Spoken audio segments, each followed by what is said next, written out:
Humour ou manipulation? Action discrète utilise du subliminal discrètement.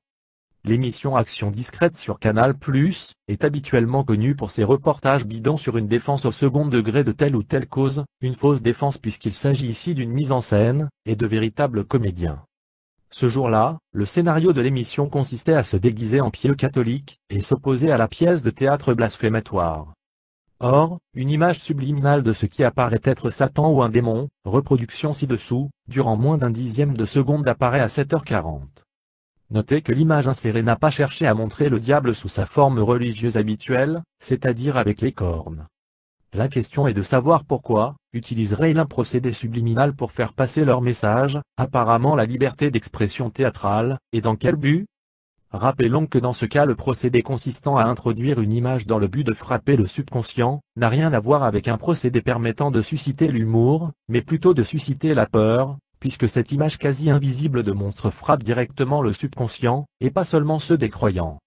Était-ce pour eux un rééquilibrage, afin qu'ils n'aient pas eu à se sentir trop solidaires de la cause défendue par les fondamentalistes chrétiens? On peut bien sûr rétorquer que c'est une image dans le thème de cette émission parmi tant d'autres, mais la question est de savoir bien d'entre vous auraient remarqué cette image, si on ne l'avait pas extraite de la vidéo?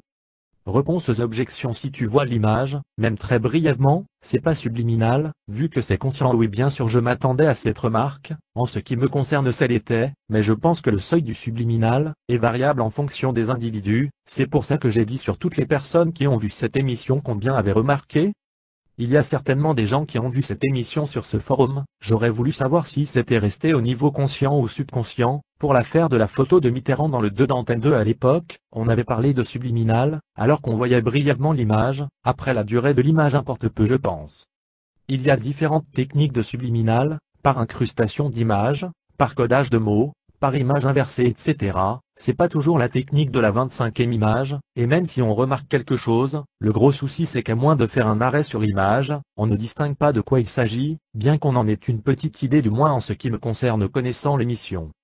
Je pense que c'était pour que quelqu'un lance une polémique dessus en cherchant un sens caché, ou une marque d'un apocalypse imminent, pas mal, mais personnellement connaissant l'ego médiaticopathique boboisante de ces types, on devrait pas tarder à avoir le retour à l'antenne ou ailleurs, pour contrôler que leur petite manie a fonctionné, sauf que, blague à part, comble de démonologie pour eux, c'est pas un catho intégriste qui les aura démasqués.